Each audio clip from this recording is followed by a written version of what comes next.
तो हेलो बच्चों, स्वागत है आपका एलकेपीएल एमपीसीबी क्लासेस में, जहां हम आज डिस्कस करने वाले हैं नाइन्थ क्लास की साइंस का। और नाइन्थ क्लास की साइंस का चैप्टर नंबर 3, जिसका नाम है अणु एवं परमाणु। तो हम इनको पढ़ने से पहले हमको कुछ जानकारी होना जरूरी है, जैसे कि भाई पदार्थ किसे कहते हैं। अगर आप पदार्थ को जान जाओगे तो पदार्थ के जानने के बाद ही आप अणु और परमाणु के बारे में जान पाओगे। सर ऐसा क्यों? क्योंकि देखो भैया, अणु और परमाणु जो होते हैं वो पदार्थ का ही सबसे छोटा या सबसे न्यूनतम कण होता है। ठीक है ना। अणु या परमाणु जो होते हैं वो पदार्थ के सबसे सबसे छोटे, जिसको हम और तोड़ नहीं सकते हैं, उनको हम कहते हैं सिंपल सी भाषा में अणु या परमाणु। ठीक है। तो परमाणु जो होते हैं बेटा, वो आयंस के रूप में जाने जाते हैं। अगर परमाणु पर कोई चार्ज लगा हुआ है या कोई आवेश लगा हुआ है तो हम उनको आयन बोल देते हैं, जैसे कि ऋणायन, धनायन, और एक बनता है उदासीन।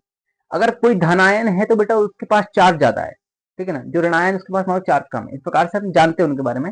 तो हम बात करेंगे पदार्थ। पदार्थ होता क्या है?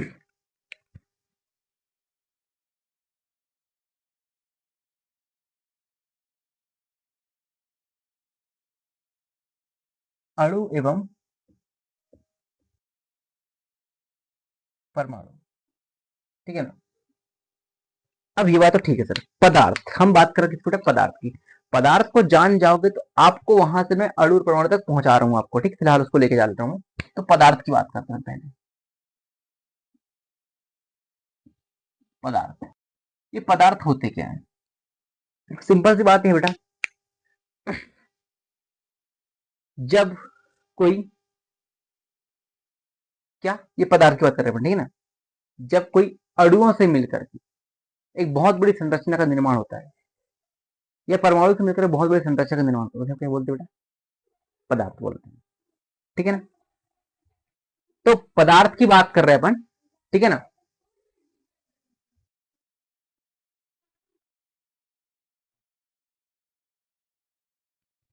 ठीक है।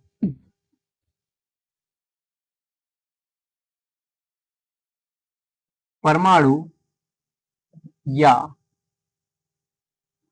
अणुओं, परमाणुओं या अणुओं से मिलकर मिलकर बनने बनने वाली बनने वाली आकृति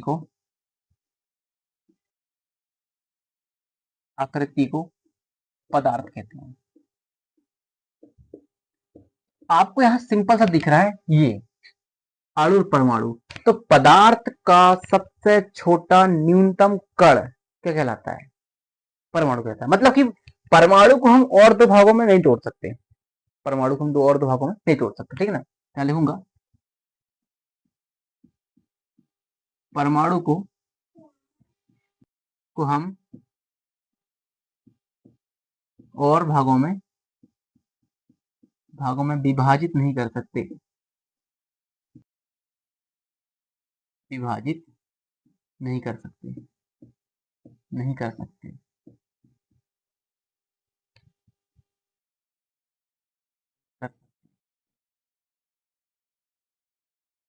ये बात होगी।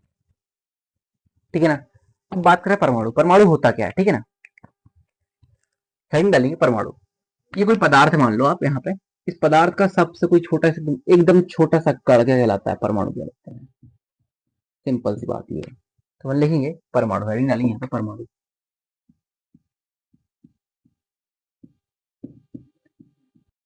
क्या बोलेंगे बेटा? परमाणु किसे कहेंगे बेटा? पदार्थ की, क्या बोलेंगे? पदार्थ की सबसे, लिखेंगे पदार्थ की सबसे सबसे छोटी इकाई, सबसे छोटी इकाई, छोटी इकाई को, पदार्थ की सबसे छोटी इकाई को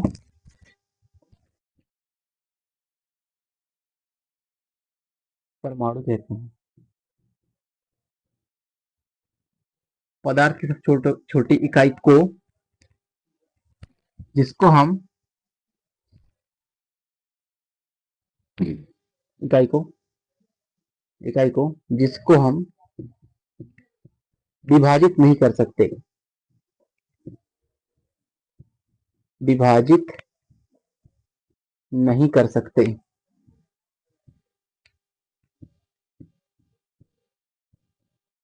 नहीं कर सकते हैं, परमाणु कहलाते हैं।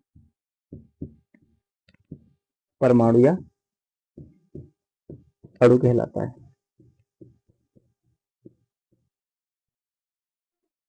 यहां तक की बात समझ में आ गई आपको? ठीक है। अब देखो, अगर आपसे कोई पदार्थ की परिभाषा पूछे, क्या बोलेंगे बेटा आप? परमाणु प्लस परमाणु, परमाणु बराबर पदार्थ,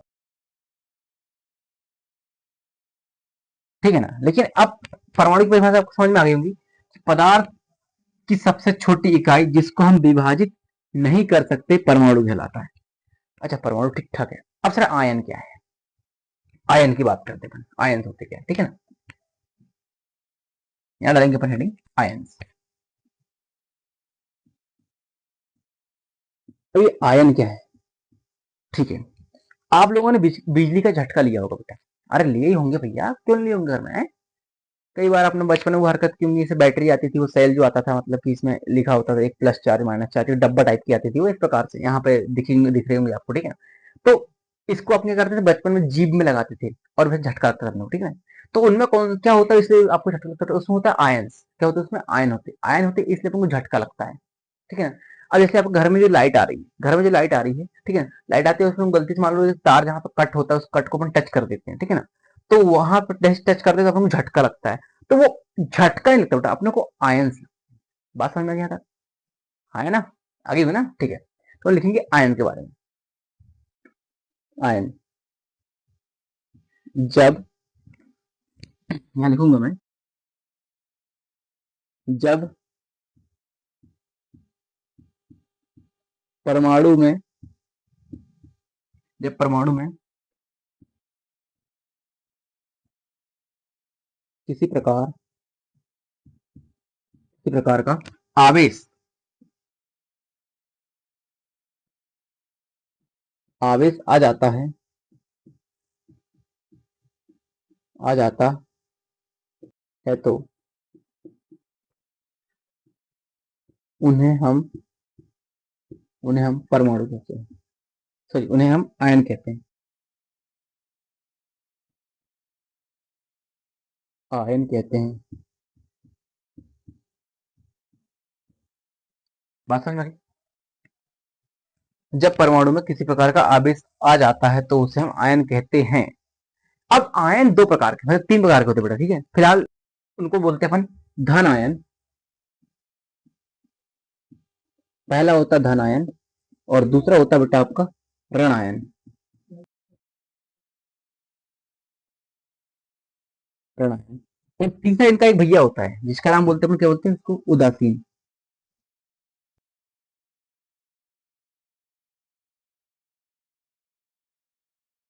उदासीन आयन। अब देखो, धन आयन, ऋण आयन और उदासीन आयन।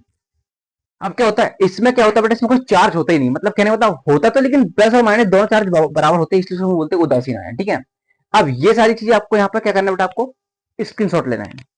बात समझ में आई? ठीक है, आप लगे परिभाषा कुछ लिख लो, अब स्क्रीनशॉट ले लो। हो गया, चलो वेरी गुड। अब ये सब तो बेटा आयन, परमाणु आयन, आयन, ऋण आयन, धन आयन, ठीक है ना। मतलब कहने का मतलब ये है कि जब धनायन की बात करेंगे, जब किसी परमाणु में धन आवेश उत्पन्न हो जाता है तो उसमें बोलेंगे धनायन बोलेंगे। जब किसी आवेश में ऋणायन उत्पन्न हो जाता है तो उसमें बोलेंगे ऋणायन, ठीक है ना। चलो चलते आगे अपन।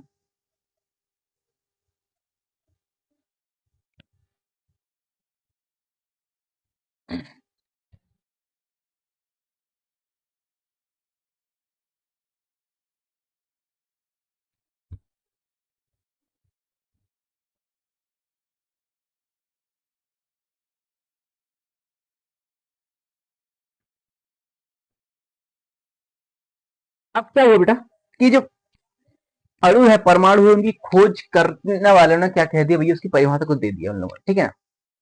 खोज करने वाले उन्होंने परिभाषा दे दी, जैसे भाई महर्षि कणाद, ये भारत के बहुत अच्छे वैज्ञानिक थे और 500 ईसा पूर्व वाले वैज्ञानिक थे, ठीक है ना। तो इन्होंने कहा कि भैया पदार्थ जो होता है, पदार्थ का एक छोटा सा कण जिसको हम और विभाज नहीं सकते, उसको तोड़ ही नहीं सकते, उसे हम बोलते हैं परमाणु या अणु बोलते हैं, ठीक है ना, कण बोलते हैं उनको बेसिकली। तो उनके नाम पे उनका नाम बना हुआ है, मतलब उस उनके नाम पे उसका नाम रखा गया कण। कण नाम सुना होगा, ठीक है ना। अच्छा, लेकिन इसके बाद क्या हो कि और लोग भी आए, जैसे उनका नाम यहां लिखूंगा, जॉन डाल्टन का नाम सुना होगा आप लोगों ने, ठीक है ना, John Dalton. John Dalton, John Dalton, इन्होंने बेटा कण को डिफाइन किया है। कहने का मतलब ये है कि जॉन डाल्टन ने कहा कि भाई कण जो होते हैं वो क्रिया भी करते हैं। कहने का मतलब ये है कि कण के कारण ही अभिक्रिया संपन्न होती है। मतलब उन्हें आवेश होगा, आयंस होंगे, तो उसमें क्या होगा, अभिक्रिया संपन्न करेंगे वो लोग। तो उन्होंने क्या कहा, कुछ नियम दिए, कुछ उन्होंने नियम दिए जिन्हें हम बोलते हैं रासायनिक संयोजन के नियम। रासायनिक संयोजन के नियम तो यहां लिखूंगा मैं, जॉन डाल्टन भाई साहब ने के नियम दिए, उनको बोलते हैं रासायनिक संयोजन के नियम। तो उनके नियम यहां लिखते हैं। अगला टॉपिक आपका यही है, रासायनिक, रासायनिक, रासायनिक संयोजन के नियम, रासायनिक संयोजन के नियम।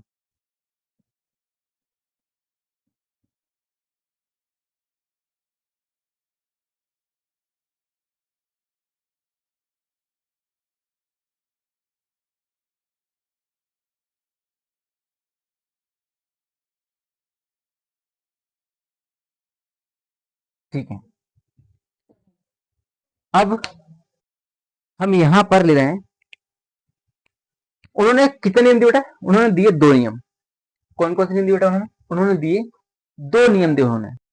पहला होता है, आपकी बुक में लिखा होगा, स्थिर अनुपात, सॉरी, उन्होंने पहला नियम क्या दिया बेटा, द्रव्य अनुपात का नियम, ठीक है ना, द्रव्य अनुपात का नियम या द्रव्य संरक्षण का नियम, ठीक है ना, लिखता हूं मैं, द्रव्य संरक्षण का नियम, द्रव्य संरक्षण का नियम। अच्छा सर, द्रव्य संरक्षण का नियम दिया उन्होंने। और सेकंड दिया उन्होंने स्थिर अनुपात का नियम, स्थिर अनुपात का नियम,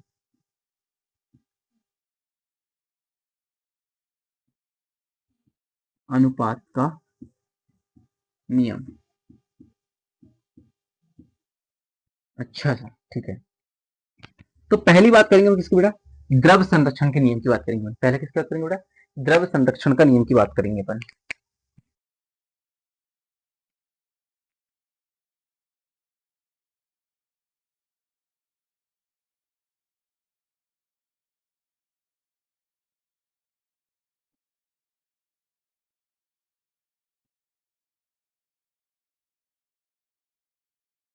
नियम, द्रव्य संरक्षण का नियम। अब आप यहाँ पर बेटा, द्रव मतलब लिक्विड नहीं होता है, द्रव मतलब पानी नहीं होता, द्रव मतलब जो तरल होता है वो नहीं होता। द्रव्य मतलब होता है बेटा यहाँ मैटर, पदार्थ, ठीक है ना, ये अपन कह सकते हैं वजन। द्रव्य मतलब द्रव्यमान, अपन सुना होगा इस प्रकार से, द्रव्यमान। तो द्रव्यमान होता है भार बेटा, वजन, भार या वजन, ठीक है ना, भार या वजन, ठीक है ना। तो इन्होंने एक नियम दिया जिसको हम द्रव्य संरक्षण नियम बोलते हैं, द्रव्यमान जिसे बोलते हैं भार, वजन, ठीक है। तो द्रव्य संरक्षण का नियम के आधार पर ये बोलता है कि भैया जब कोई रासायनिक अभिक्रिया होती है, जब कोई रासायनिक अभिक्रिया होती है, अगर उनके मिलाने पर उनको जितने जितने भाग हो सकते, मान लो कि 10 ग्राम अपन ने पानी मिलाए, पानी के साथ 10 ग्राम मान लो पानी लिया अपन ने, उसमें 2 ग्राम अपन ने क्या नमक मिला दिए। नमक मिलाने पर उनका जो वेट होगा, वो जो सामान्य वेट है, मतलब जो अभिकारक है उनके वेट के समान उत्पाद का वेट होगा। देखो कैसे उसको भी समझते हैं। पहले मैं एक उदाहरण ले रहा हूँ, उसके बाद समझना, ठीक है। तो मैंने यहाँ पे लिया एक जार, मतलब कहने का मतलब ये है कि यहाँ मैंने लिया क्या बेटा, पानी का बाउल, इसमें आपका पानी है H2O, क्या बेटा यहाँ पे H2O है, इसमें है H2O। H2 मतलब जल, जल।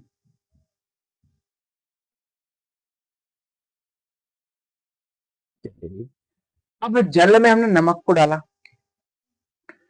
हमने इसमें नमक को मिलाया है, और ये नमक अपन ले लिया यहाँ पे इस प्रकार से, इसमें मान लो नमक भरा हुआ है, ठीक है ना। इसमें क्या भरा होता है, नमक।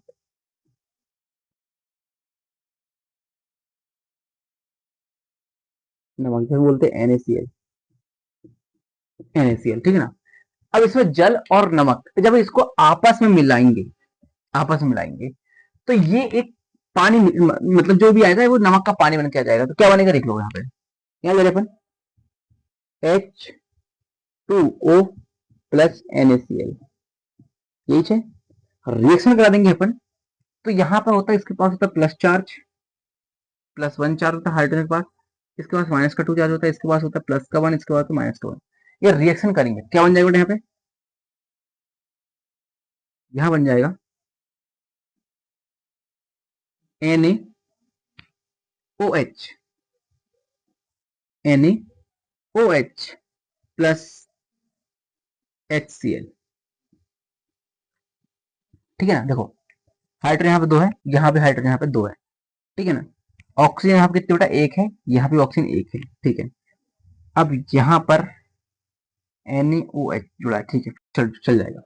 यहाँ क्या हुआ बेटा, ऑक्सीजन यहाँ टूटी है, देखो हाइड्रोजन टूटा है, पहले हाइड्रोजन अलग हुआ और OH अलग हो गया, तो यहाँ पे भी ये प्लस वाला और ये माइनस वाला इस प्रकार से टूट करके बन के आया, ठीक है। ये इसके साथ जुड़ गया और ये इसके साथ जुड़ गया, इस प्रकार से हुआ है अभिक्रिया, ठीक है ना। तो यहाँ जो इन दोनों का जो मिश्रण प्राप्त मिलकर जो आया है, इनका जो मिश्रण बन के आया है, मान लो ये 10 ग्राम था, अपन ने पानी कितने लिए बेटा अपने यहाँ पे, मान लो 50 ग्राम ले लिया अपन ने पानी, और यहाँ पर ने 10 ग्राम ले लिया नमक। तो 50 ग्राम मतलब ये हो गया आपके क्या, अभिकारक बेटा। इस साइड वाले आपके हो गए क्या, अभिकारक। यहाँ पे लिख दूंगा, ऊपर साइड में लिख चलता हूँ मैं। यहाँ मान लो 50 ग्राम जल, 50 जल प्लस 10 ग्राम अपन ने नमक ले लिया, 10 ग्राम नमक। इसका सूत्र होता है NaCl, ठीक है ना, और जल का सूत्र तो H2O, आपको पता ही होगा, है ना। अब इन दोनों का रिएक्शन कराएंगे, तो इनका जो वेट है 10, ये कहलाते हैं आपके अभिकारक जो क्रिया करते हैं, ये अभिकारक कहलाते हैं, और जो बन के आता है उसे कहते हैं उत्पाद बेटा। तो इनका हो गया 60 ग्राम टोटल, 60 ग्राम, ठीक है। इसे हम बोलते हैं उत्पादक, उत्पाद। अब देखो हमारा द्रव संरक्षण नियम की यहाँ से परिभाषा बनी कि भैया जितना वेट दो अभिकारकों को मिलाने में होता है, उतना ही वेट उत्पाद का होता है। कहने का मतलब यह है कि जब किसी, यहां लिखेंगे अपन,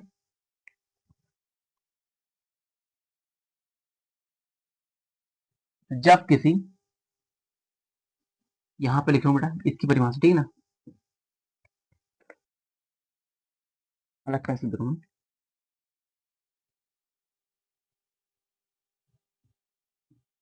जब किसी,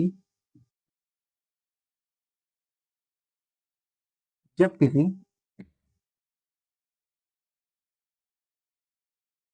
जब किसी अभिकारक, जब किसी अभिकारकों के, जब किसी अभिकारकों के मध्य, मध्य अभिक्रिया, जब किसी अभिकारक के मध्य अभिक्रिया कराई जाती है,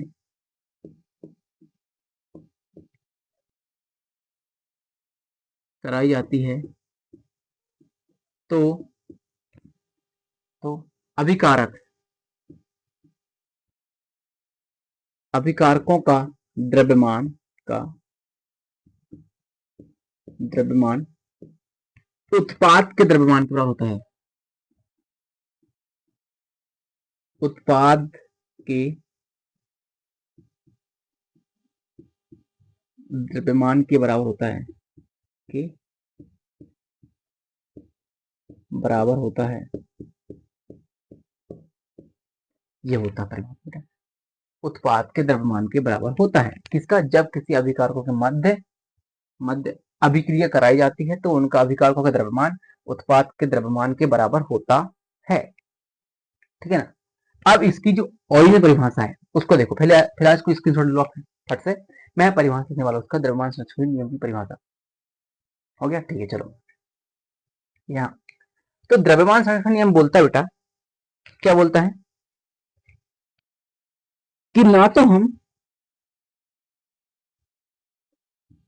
हम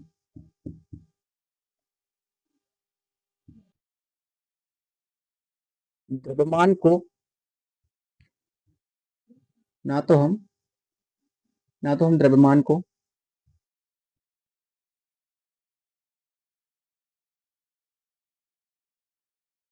परावर्तित कर सकते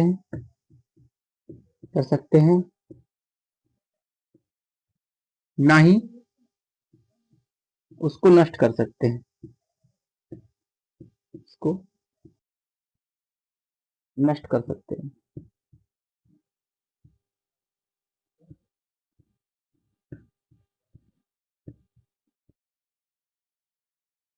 इसीलिए हम बोलते हैं द्रव्यमान संरक्षण नियम। इस नियम को द्रव्यमान संरक्षण का इस नियम को द्रव्यमान संरक्षण का नियम कहते हैं।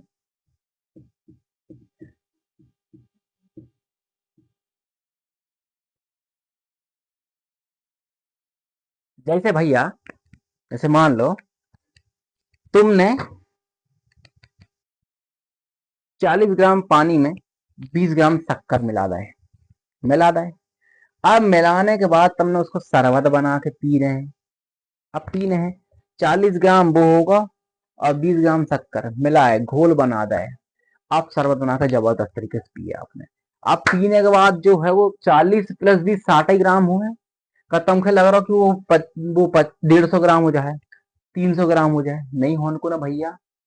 इसी प्रकार से ये नियम भी वही बोलता है कि द्रव्यमान को ना तो हम परावर्तित कर सकते हैं, चेंज नहीं कर सके, वही चीज है, और ना ही उसको खत्म कर सके, मतलब ना ही उसको खत्म कर सके। पीने के बाद तो खत्म कर दें सर। अरे पीने के बाद तुम्हारे पेट में कौन है भैया, उसको कहाँ चेंज कर दोगे? तुम नहीं करोगे ना। हाँ बस यही बात तो है। नष्ट कर सकते हैं, इस नियम को द्रव्यमान संरक्षण का नियम बोलते हैं। अच्छा ठीक है सर। तो भैया आज के लिए तो इतना सफिशियंट कि द्रव्यमान संरक्षण का नियम, एक और नियम रह गया स्थिर अनुपात का नियम, हम अगले नेक्स्ट वीडियो में करेंगे। जब तक के लिए भैया राम राम। आज एक शायरी में बोलना था, किसके लिए बेटा? आज हरियाली अमावस्या है, तो उसके लिए एक प्यारी शायरी निकल रही है कि बेटी नहीं बचाओगे तो बहू कहां से लाओगे, बेटी नहीं बचाओगे तो बहू कहां से लाओगे, और किसान को नहीं बचाओगे तो रोटी कहां से खाओगे। बस आज के लिए इतना बहुत अच्छी शायरी है। अपने किसान भाइयों को और एग्रीकल्चर वाले दोस्तों को जरूर शेयर करें, ठीक है ना।